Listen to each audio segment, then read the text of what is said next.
stuff, spinny stuff.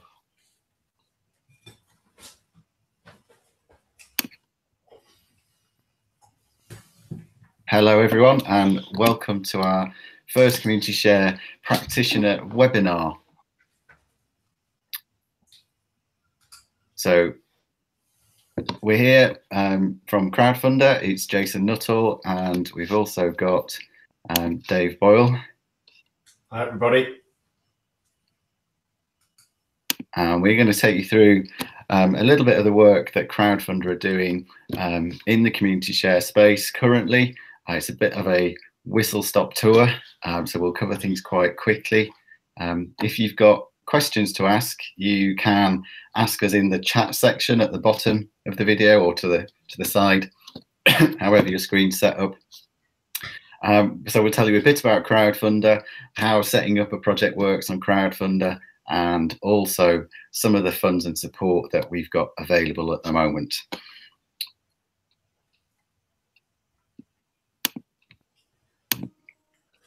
So firstly, just to tell you a little bit about Crowdfunder and the work we're doing in the community share space and who we are.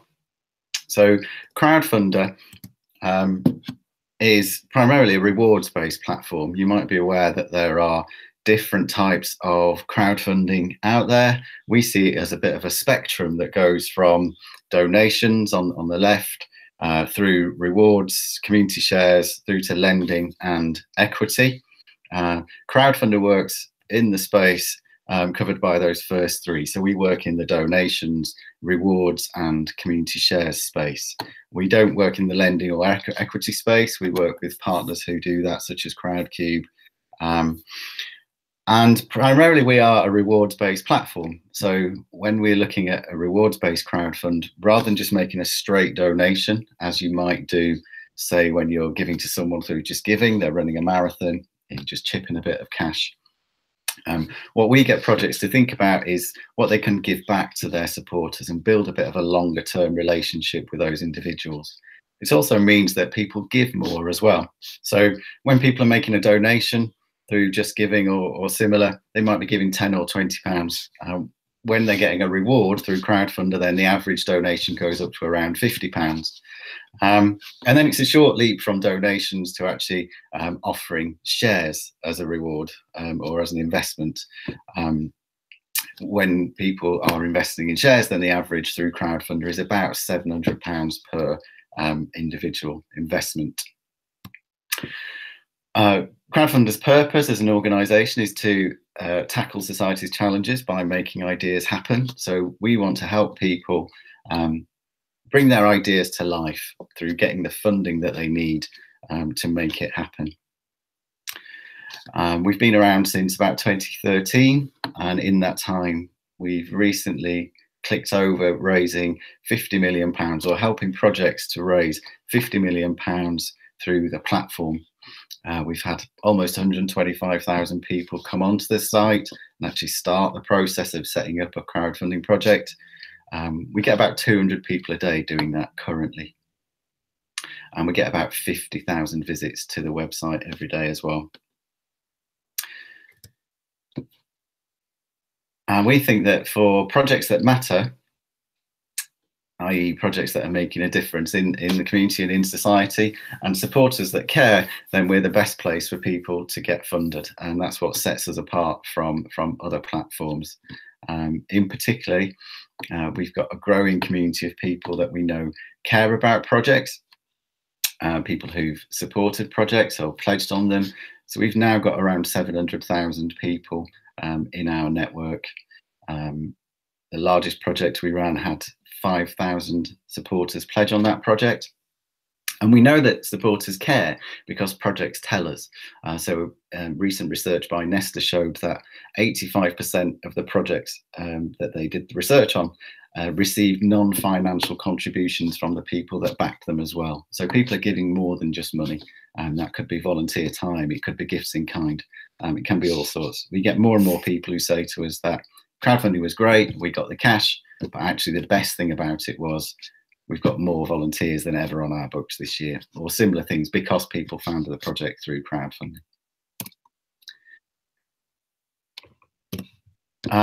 We've also got availability of our coaching and support expertise, and the ability to match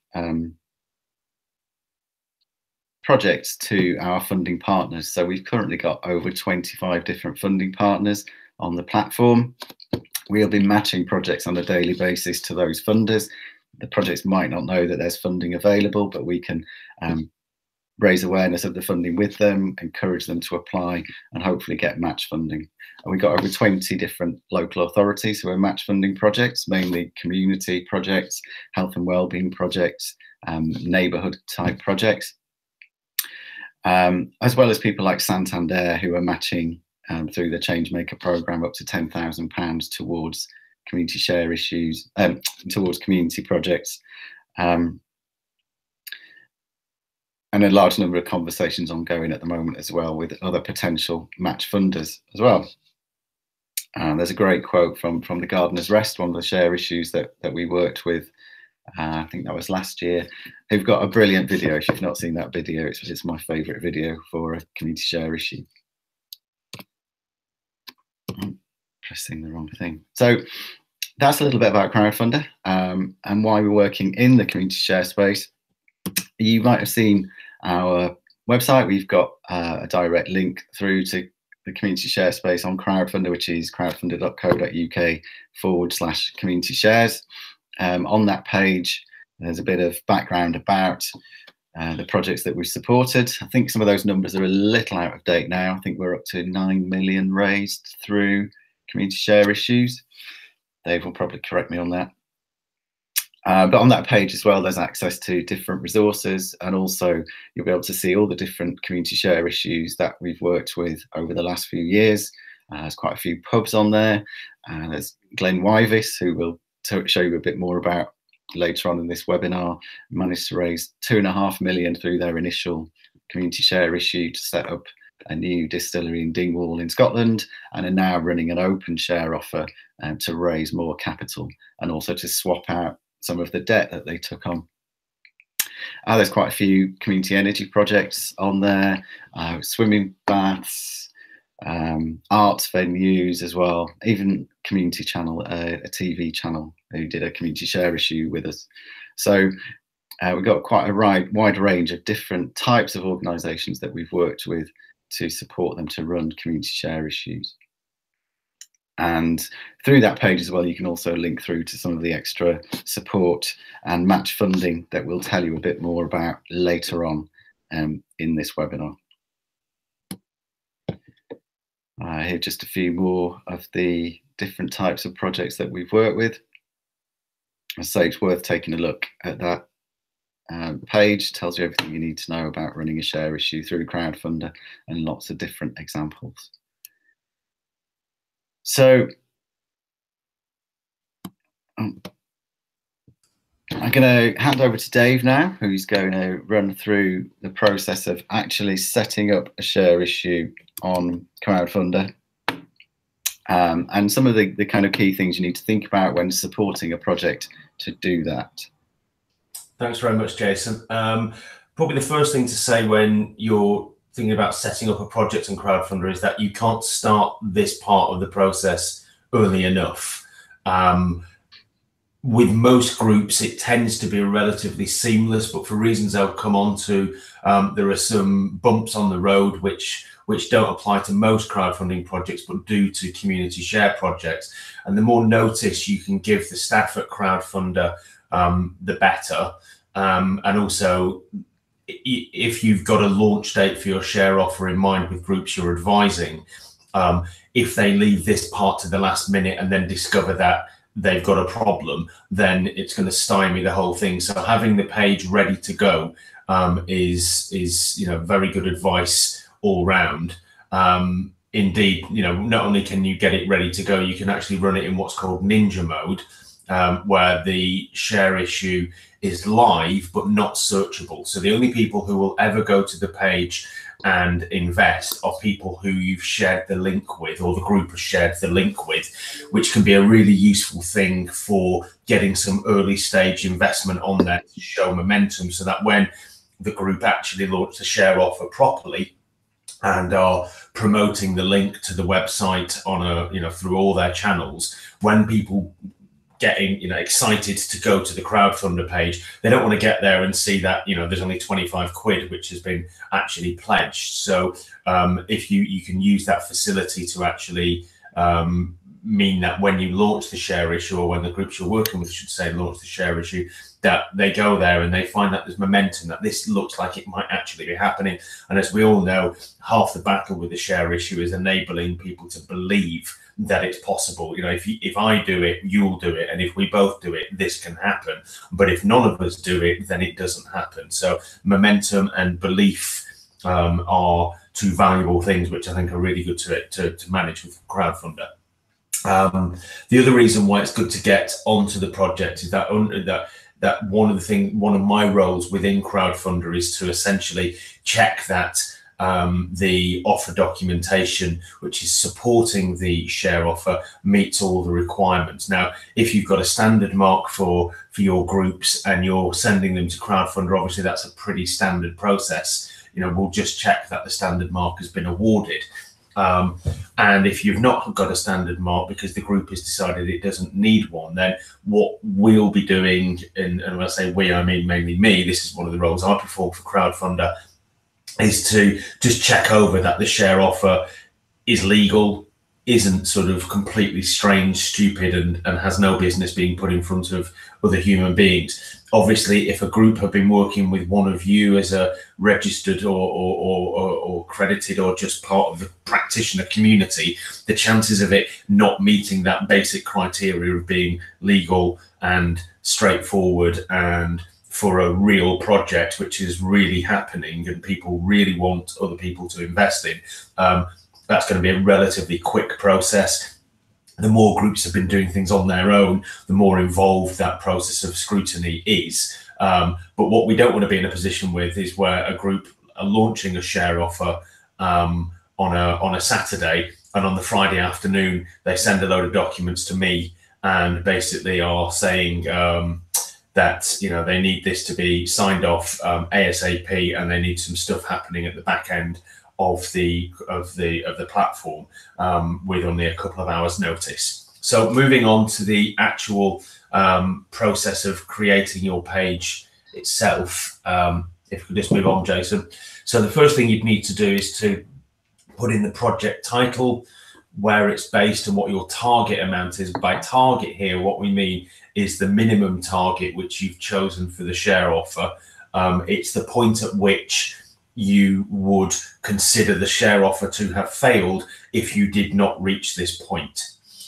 You also put in your phone number, which is mainly for sort of due diligence, to let us know that there's a human being behind it who can be contacted in extremis, and put in the Facebook page for your group or for the particular share offer.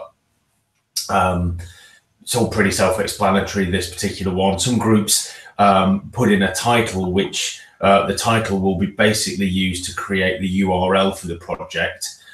So if you've got a title for the share offer project, maybe there's a brand you've created for the share offer, I don't know, like Bath City did the Big Bid, or the Bath City Bid, which isn't it's a good URL, but they might want a different title. So there can be we can change the URL for the actual share issue, but unless you say otherwise, then it will be what the project title says. So then you move on to the story, which is the meat of the page. This is the bit which is going to wow people. It's going to tell them all they need to know and hopefully get them excited to actually invest. So you need a snappy project aim. You've got 140 characters for tweeting purposes. It's a good opportunity to distill the project. I think, there's almost an argument that if you can't distill it into 140 characters, then you've got a bit of a difficult sell coming on, because it's a bit too complicated, and that might mean it's difficult to express to your potential investors just what the proposition really is. Most community share offers, in my experience, have been relatively simple propositions. There's not been too many stages. It's been pretty clear what the benefit should come from, so that shouldn't be too difficult.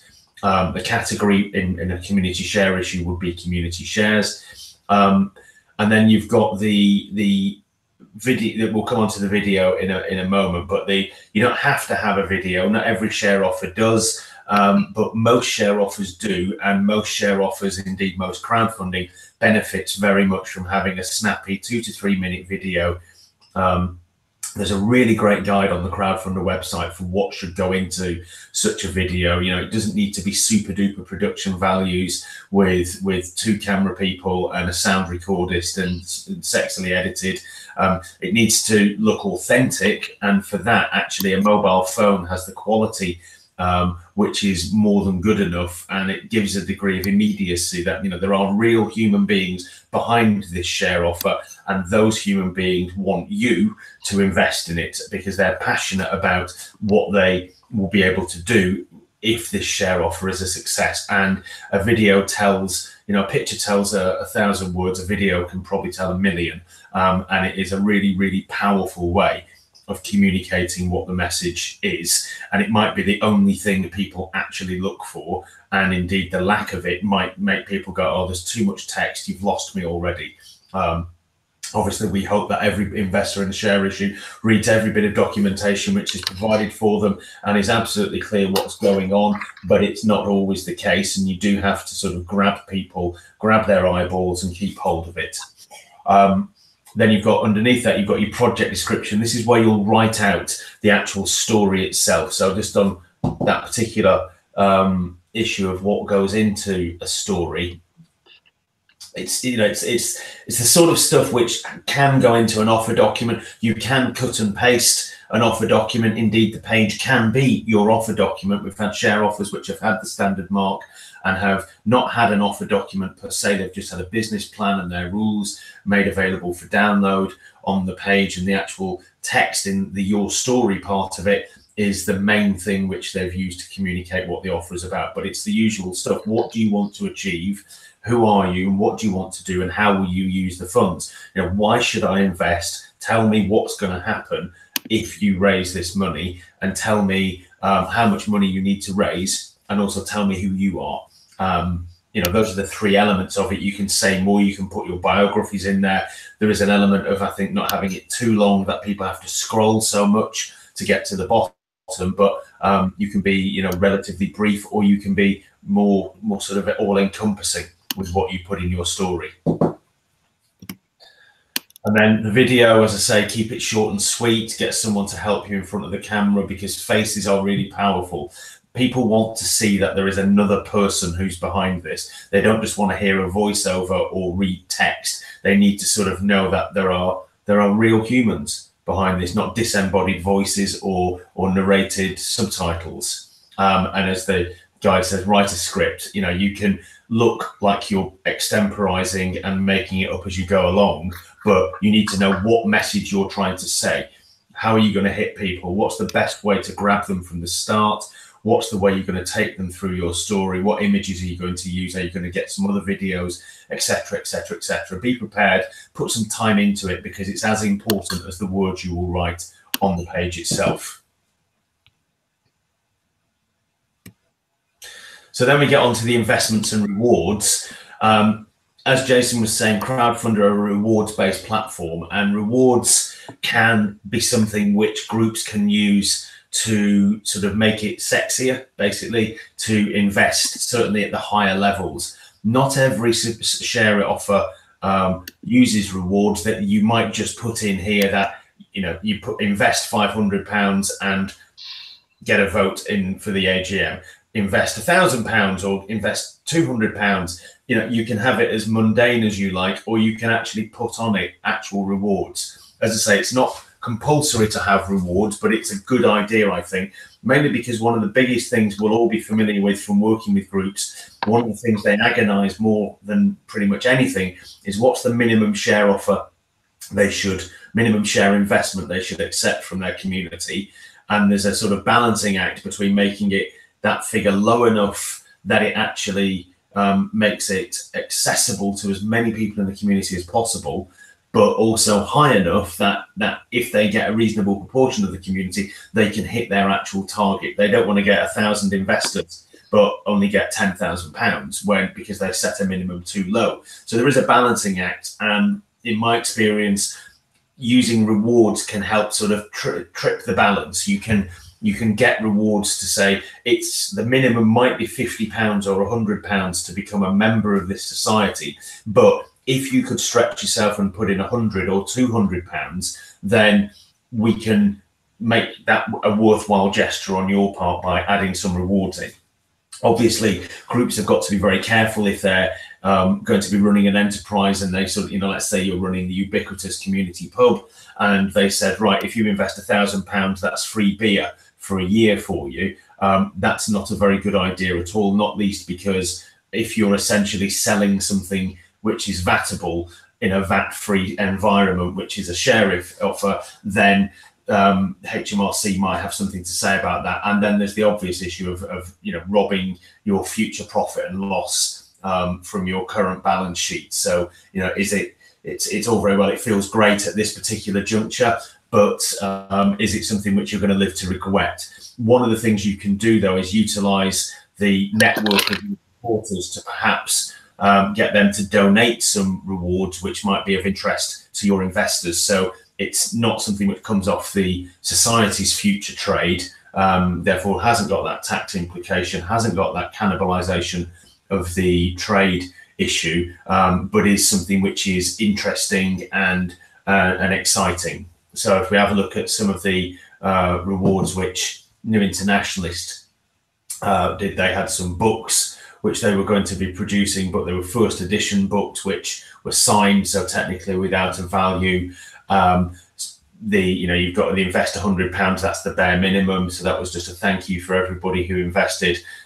They went all the way up to several £1,000s with rewards, which not many people might get them, but you don't need many people to take a reward at £1,000 for it to be, well, it's worth more than 10 times an investment from somebody at the minimum price of £100. I also remember Positive News had a really good one.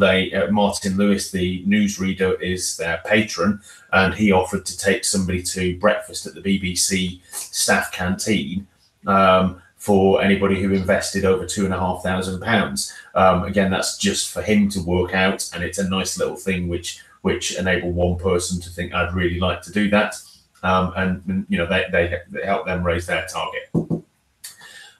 Once you've got your rewards sorted, it's then on to the funding method. So there are two funding methods available. One is called all or nothing, which is the standard rewards, and indeed with most share offers, it's the one where if you don't raise the amount you need, your minimum target, by a certain date, then the offer fails, and that's the end of that. Flexible funding is keep what you raise. If you raise this, if you raise a certain, when you get to the end of the share offer period, whatever you raised, you keep. Now, depending on what the offer documentation says, you might not be able to do the flexible funding because you've stated that you are you need to hit a certain amount. So most projects will be all or nothing, but some won't be. They might have a very low minimum, and they're so maybe an early stage share offer which is all about raising as much as humanly possible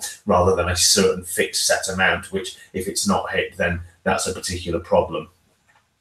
So if we move on to how the funds are actually paid out to groups, you go live, obviously, and the investors, when they go to actually click on one of the rewards or click on a button to invest a certain amount of money, they put in their credit card details at that particular point, and the funds are taken from the investor. That's a relatively new thing with Crowdfunder's platform. It used to merely hold a mandate, but now it actually takes the money from the investor, but that money is held by Stripe, who are the payment engine providers, and those funds are therefore invested at the point. So the money leaves the investor's bank account at the point that they click, that's okay for me to invest. However, the actual funds are not released to the society until the offer has closed successfully. So if the offer fails because it doesn't hit its minimum target, everybody's money is returned to them by Stripe as if you bought something on Amazon and returned it to Amazon, and the money comes back your way. It's the same sort of process.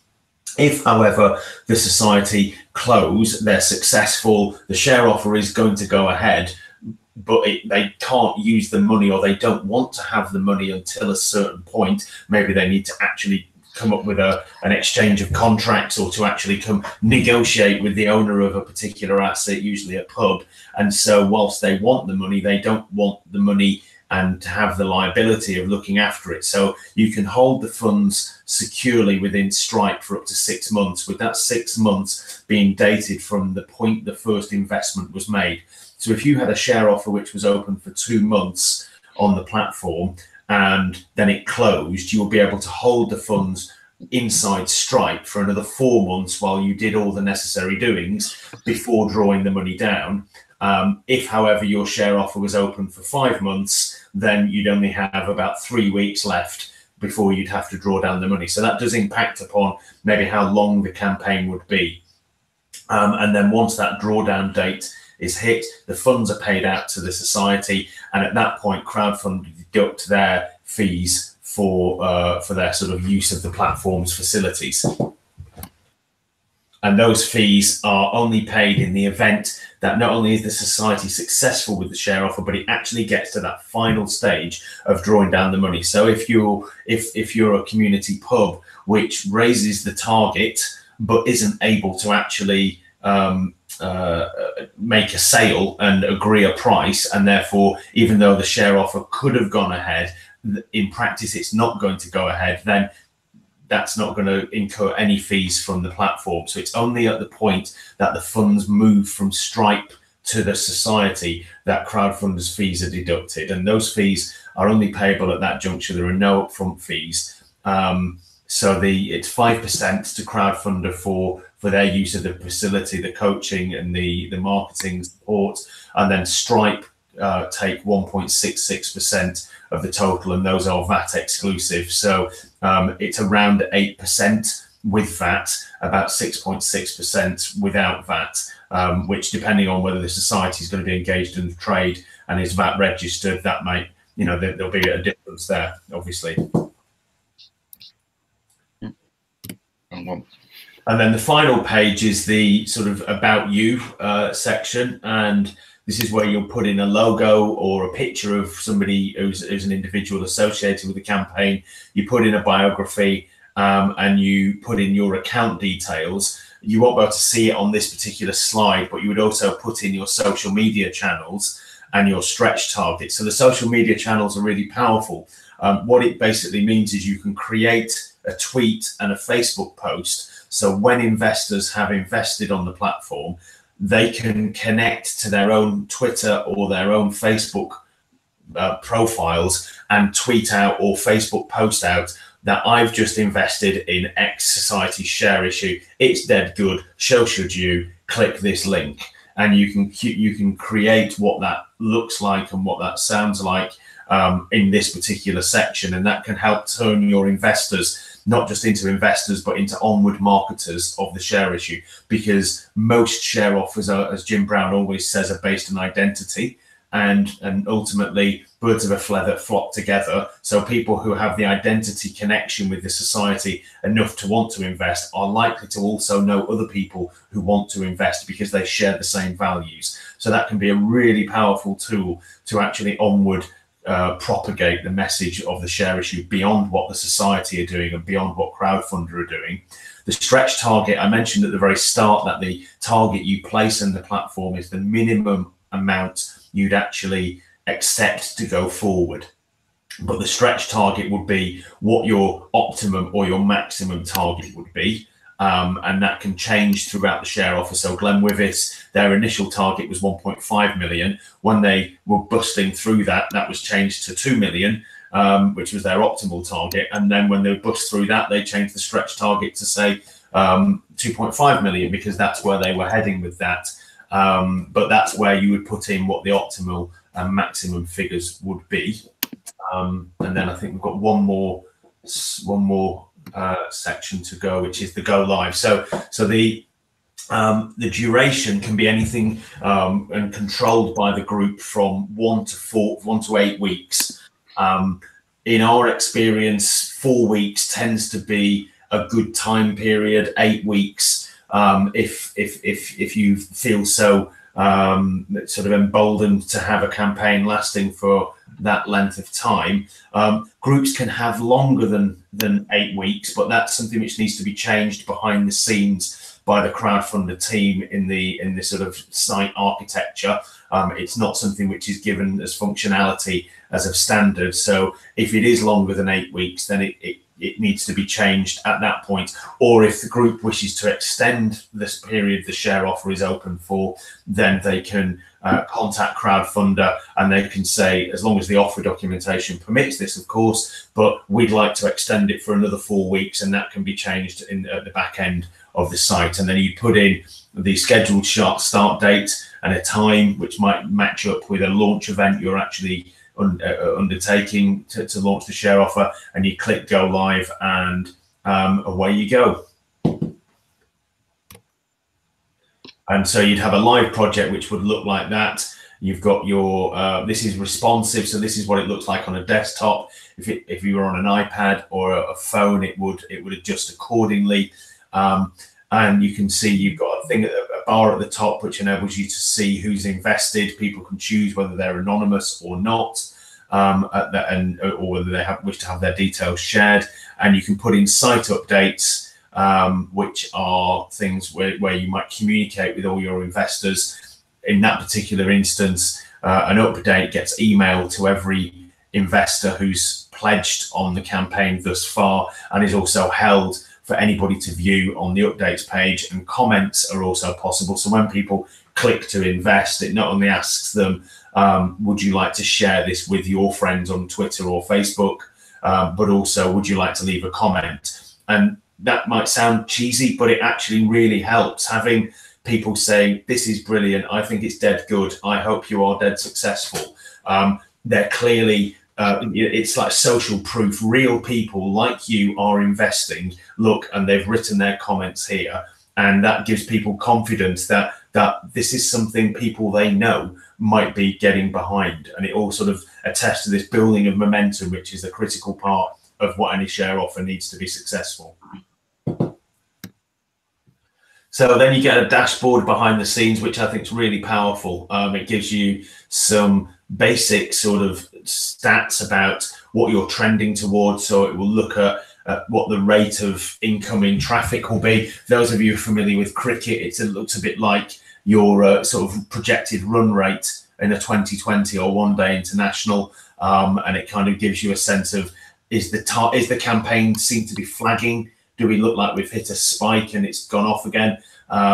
What's the pledges by day? Can we sort of, and that gives you the ability to refine your campaign during the campaign itself. So you might have a campaign grid which says, here's what we're going to do over the next 4 weeks. And you realize that in the first week, you've had an event, you've had some TV coverage, you've had some radio coverage, and you've had some newspaper coverage. And you can see as clear as daylight that nothing matters apart from TV coverage. And so you might think, actually, let's not do 7 events in the next week. Let's try and get on another TV channel. Obviously, that's not a great example because TV coverage is going to be finite, but it gives you that ability to track what you've actually been bringing in and marry that up with your own understanding of what you might have been doing on any particular day, and to see what impact the campaign is having. You get to see the project visitors per day, and you'll see what the conversion rate will be. So, if you're getting a conversion rate of about 5%, then that's about the average. So a little bit less than that, that says that you're really good at connecting with the number of people you need to connect with, and you're getting, but you're not as good at getting them to actually go, yeah, this looks something like I'd like to invest in. If you're getting more than 5%, then that suggests that it's a great conversion rate. You're getting lots of people to come and actually subscribe. You also get to look at the referrals. So you can see, for example, are there particular channels which are driving traffic? Is it emails you're sending out which is driving people to the site? Or is it Facebook? In most projects' experience, Facebook tends to be the best driver of traffic. Twitter's pretty good for getting awareness of the campaign in general out, but Facebook is something which really sort of connects with people and drives traffic. And that kind of experience might be what a group you're working with find, and they might decide to sod messing around on Twitter. It's not getting them anything, whereas Facebook is. They might further refine it and say, actually, 90% of our investment is coming from Facebook between the hours of 7 and 9 in the evening. So why are we bothering having somebody staffing our Facebook feed at 10 o'clock in the afternoon when nobody's listening and nobody's investing? So you can tailor your campaign efforts to match up with the reality of what seems to be working.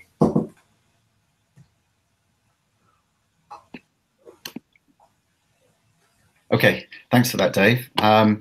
Just to say, if anybody has got any questions, you might, if you're in full screen, you'll need to exit full screen viewing, and then you can post questions in the chat box that should be showing at the right of your video screen when you're in YouTube. So I'm going to move on, and we'll tell you a bit more about some of the extra funding and support that we've currently got available through Crowdfunder. And the first of those is the Community Share Starter Fund, which is being funded by Power to Change. So Power to Change are keen to work with us, particularly in supporting community share projects that are at the very early stages, where the groups have just come together and they're getting going. We can match fund up to £6,000 towards those, an initial crowdfund. So previously, where there might be, or that there is out there, grant funding to support groups in the early stages, we're taking a slightly different approach. And what we want to do is get those groups crowdfunding at the early stage to raise some of the money that they need to do the work that a lot of you guys will be delivering, developing business plans, feasibility studies, etc., pay for building surveys, all that work that's needed to get the group to the point of actually being able to run a share issue. So we have quite a simple, short application process that is partly through a form and partly through a conversation with Dave around the aspirations of the group. And just some basic checks that the group is eligible. As it's Power to Change funding, it's only available in England, and the group should be working towards a community business that would have a charitable purpose as well. So the group start crowdfunding, and through that process of initially crowdfunding, they're still continuing to go out and raise awareness of what they're doing. So they're also marketing themselves, marketing their ideas. They can gather feedback from people along the way to ask them, you know, are you interested in helping us take over this local pub? Can you support us to do that? And do you support the idea enough that you'll actually chip in a little bit of money to help us get going? Through that process as well, they're also then building their network, building their database of people who will, down the line, be the people investing in shares. So they've already got a database of people that they can go out to once they launch the share issue, say it's now time to invest. You supported us previously. Are you now able to support us by investing in the share offer? So we've so far funded one project through that fund, and we're looking for lots more projects, exciting projects to help support. And I'm really pleased because he's literally just joined us by the skin of his teeth. The first project we funded is actually Norwich Mustard, which you might have seen. Set up really at the end of last year when Coleman's announced that they were going to take Norwich mustard production out of Norwich, and Robert Ashton, who's with us now, decided that Norwich really couldn't lose mustard production. It's been in Norwich so long, and wanted to do something about it. Robert, just tell us a little bit about how you came across the fund and how you found the application process. So I found the fund because I started Norwich Mustard, and I wanted to crowdfund to get a fighting fund to prepare the business plan and set the cooperative up. And in Crowdfunder, the Crowdfunder platform introduced me to Power to Change and pointed me towards the form to fill in. It was then very easy to do, and to my amazement, I had a result within about 2 days. And did you notice a difference once you got the match funding and you could tell people that match funding was available? What difference did that make? I think it makes a huge difference. So two things. One is people will always support something if they think it's being match funded. If they know that they put their £10 into someone else's matching with £10 of their own. I kind of let people think that it was all or nothing. We didn't get the full £6,000 and I wouldn't get the grant. So that's a little bit, not quite a white lie, but just a bit slightly like that. And the other thing I think is that it's endorsement. So who am I to start a mustard business in Norwich? Just people are angry about Commerce closing and they were concerned. But I think having a grant, match funding grant from Powers of Change, gives the project a degree of credibility that really helps it along. It shows that somebody else believes that you can do what you say you're going to do. Yeah, absolutely. And you've now got 200 supporters who are expecting 184 supporters, which is fantastic. And at times I thought it would have been nice if just one person came along and put the whole lot on the table, but actually the strength is in the number of supporters. And one or two kind of really stick in my mind. So a retired couple who live in a former Commons house near the factory put in £100, and in my mind's eye, they're the people we have to reach out to with the share offer later. And a lot of people who run crowdfunding projects tell us that people come forward and offer other kinds of support. Have you had any of that happen? Yes, fantastic. So I've had 2 Commons pensioners helping me. One, a guy called Kevin, who's 86, retired 20 years ago. He's been working in his kitchen at home, formulating our brand products, the various mixes. He was a microbiologist. And another chap, Chris, he's retired.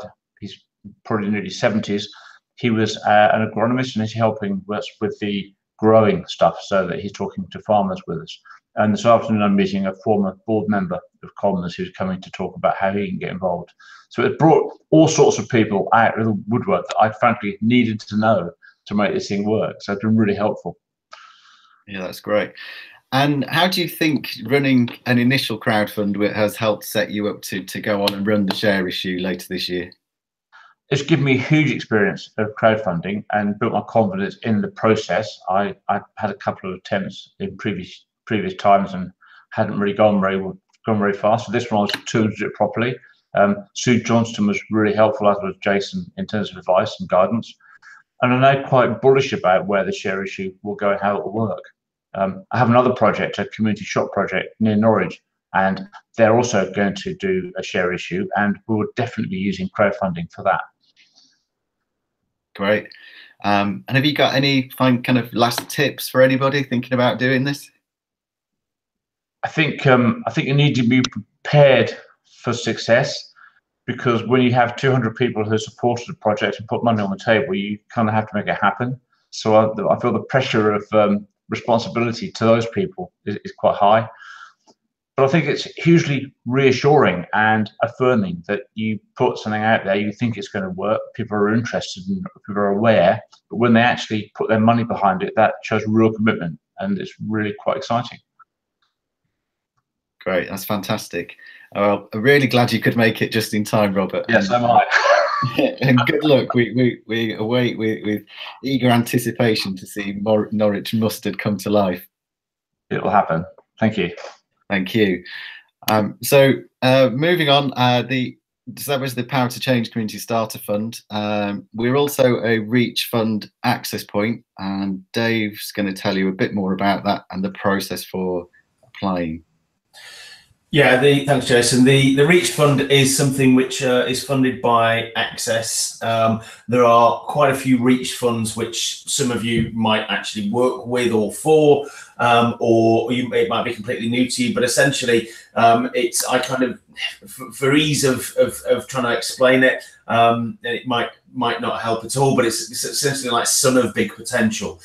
So if those of you who worked with groups through the Big Potential process, one of the complaints was always that you need to sort of come up with a funding package for development work, which was sometimes in the 20 to 30,000 pounds and above, when for actually getting a share issue up and running, that was way too much money than you actually needed, and the process wasn't really built around that kind of smaller scale. So Crowdfunder are an access point, and that means that through Crowdfunder's access point, a group can access up to £15,000 to help them get to what they call investment readiness stage, which is to say being ready to launch your share offer. Ideally, that's going to be in work to maybe look at the legal structure, or to write an offer document, or to also get a standard mark, or to refine the business plan, undertake some marketing, the usual stuff groups normally need to do if they're going to do a decent share offer. And especially if they can't do it themselves, and so we can apply with them through the Reach Fund. The only condition of using the Reach Fund is that if you're going to do the share offer, if you're applying to the Crowdfunder Reach Fund, you've got to then launch a share offer on Crowdfunder. You can't go, thanks very much for that, we've decided to do it all ourselves. It's incumbent upon the group that they are going to commit to being on the platform. But the work which is done with a society, like most of the kind of investment readiness funds, it doesn't prescribe who the providers are. Crowdfunder have to sort of sign off on the application, but the actual people who do the work with a group are, it's who they've been working with. There's no roster like there was with Big Potential, where you have to be on it in order to be able to be funded to work with a group. So if you're working with a group, you realise there's about £4,000 worth of work to be done, and you can't see any other way to access it, and the group are committed to being on the Crowdfunder platform, then either give me or Jason a shout, because we might be able to get you through the Reach Fund. We've only got limited funds through the Reach Fund to apply for, and so it's not going to be something which works for everybody. And to be honest, if it's a case that a group could apply to the Hive and get some support to work with you, or maybe use the Power to Change Starter Fund, we'd recommend that.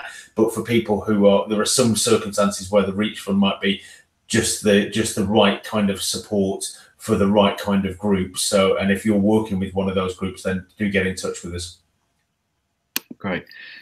Before we go on, Dave, we've had a question from someone, which is whether early crowdfunding contributions can be converted to shares when the share issue is launched, or is it simply a donation? I mean, in principle, there's been some discussion on the community shares mailing list about doing things like capitalising sweat equity, which is to say in-kind contributions. That's something which is certainly possible in accounting terms, so I don't see why it wouldn't be possible to capitalise the donations made into share capital at a later stage. There are some accountancy sort of things which need to be thought through, that the money has to actually appear, so there would need to be a donation into the society, which went into the cash the society had, in order to cover it. But in general, that's it should be possible. And obviously, if you're already a society, some groups have already registered as societies, and they might be crowdfunding in order to test the strength of their proposition. Then obviously they can make people shareholders to begin with. But if you're trying to find the funds to actually decide, is there something worth registering as a society in the first place, then that's something you can certainly look to do. Great. Okay. Thanks for that, Dave. So that's the funding and support complete. You're probably aware we've had funding from Big Society Capital to match fund share issues. At the moment, we've got pipeline to allocate all that funding, which is why we've not included it in this session. So that's actually all used up at the moment. We're hoping to, and speaking to a number of other potential funders who are interested in investing in community share issues. So hopefully we'll have more news on additional funds in due course. Lastly, we're also going to be running some support webinars aimed at community share projects. So people, groups who are interested in running a share issue and interested in finding out about how they can use crowdfunding as part of running their share issue. And again, we'll cover things like the Power to Change Community Share Starter Fund and Reach Fund and process within those as well. But primarily they'll be about how does crowdfunding work and how can you use it to support a successful community share issue. So the first date for your diaries is the 17th of May, 12 o'clock on the 17th of May, and we'll send round more information and links for people to join those over the next week or so. So we'll also follow up this session with the slides and some links to things like some of our favourite videos that you might want to look at as well. So I think that is everything covered. I don't know if Dave, you've got any last points you'd like to make for people, or Robert, if you've got any further thoughts. No, I'm fine, thank you. I think I've said quite enough. I think I muted you, Robert, so sorry.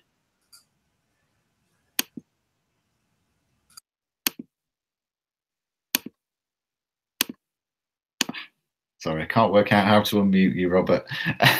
But thanks everyone for joining. This session will also be recorded and available to watch again through YouTube. So for people who weren't able to attend, or if you want to share with colleagues, then please feel free to do that.